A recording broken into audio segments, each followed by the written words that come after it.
So hello, my name is Nathaniel Klein. I've been a chiropractor for 9 years. About halfway through practice in my mid-20s, I was in pain all the time. I was sick all the time. I wanted to quit my job. And I started studying biomechanics. I heard a parable once growing up in church about this prophet and how he went to this man. He said, I have a word from the Lord.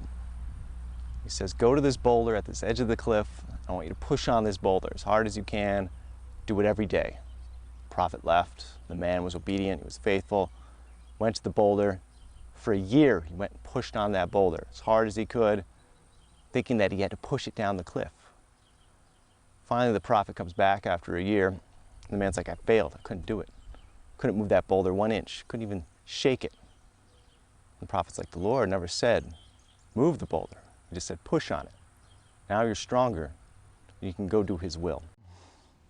Maybe you feel like the Hebrews in Egypt, enslaved. The workload is getting harder and harder and harder.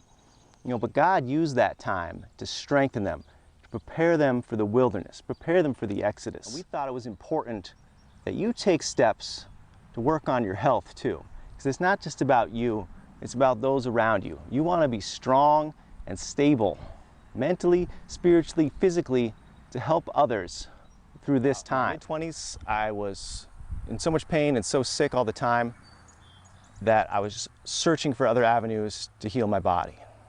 I was looking into herbal therapy, phytotherapy, and as a side project, I started doing something called foundation training, which was movement-based. And I got so much relief from that and so much healing from the inside of my body and all my organ systems that I was so captivated by the study of movement, which we call biomechanics. So join me, if you will. Find a nice flat piece of ground here. I'm just going to come down into a nice squat. It's okay, let everything tuck. This is a movement we miss out on in our culture. God created us to move a certain way, designed our bodies specifically for an environment that was uneven. We walk with shoes that compress our feet. We walk on flat, hard surfaces all the time. We never activate our feet, the arches of our feet. And that causes an issue up the chain into our nervous system. Chiropractors understand this a lot. It's one of their pitches, is we take stress off the nervous system. Well, how we move can take stress off the nervous system, and that's healing.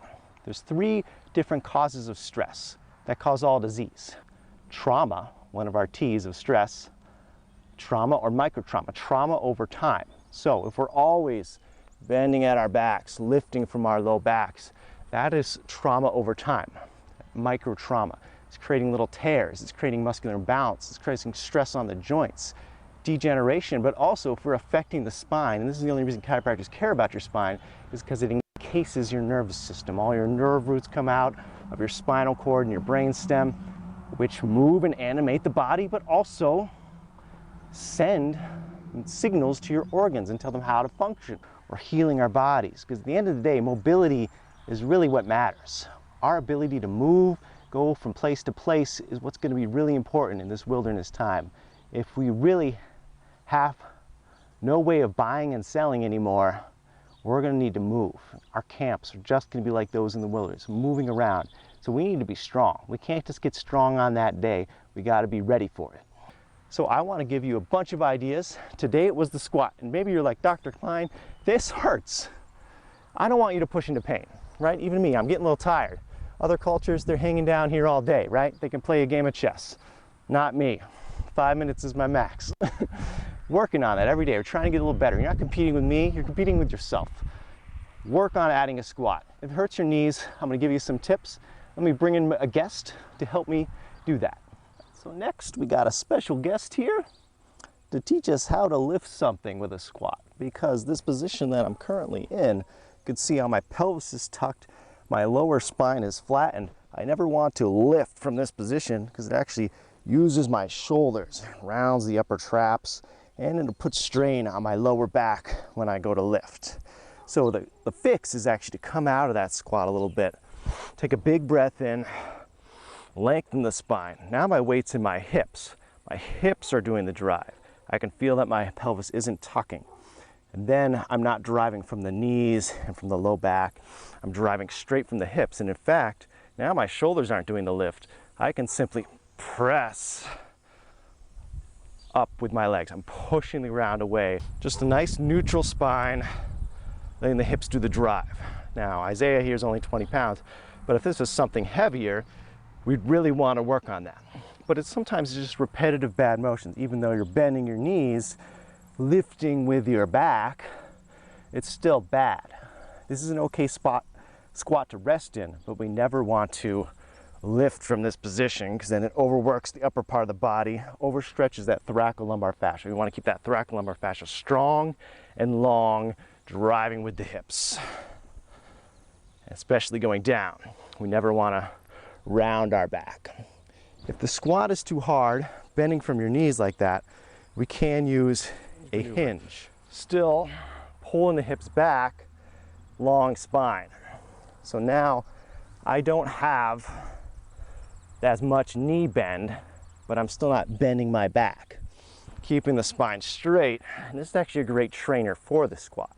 Sometimes we refer this to as a cane squat. Working up to allowing the knees to bend last. So we're hinging, straight spine, letting those knees come in last. But we can still lift from this position. You might look familiar if you go to the gym. You can deadlift your baby, all in the hips. You should feel this in the front of the body, this anterior oblique kinetic chain of muscles. This tibialis, anterior adductors, iliopsoas is pulling us down. The back of the body is now lifting us, but it's lifting us in a stretched position, which is going to retrain it to work as it should instead of being so tight, pulling on our sciatic nerves, causing a lot of issues. We can, of course, make this a one-legged squat, which is your reverse lunge. Same thing, I'm also powering through the hip, not the knee. Same thing going down, I'm pulling my hip back, using my hip. Too much on the knee at first, if this is hurting you, we can just simply do a hinge. So we can hinge this baby down to the ground with a kickstand.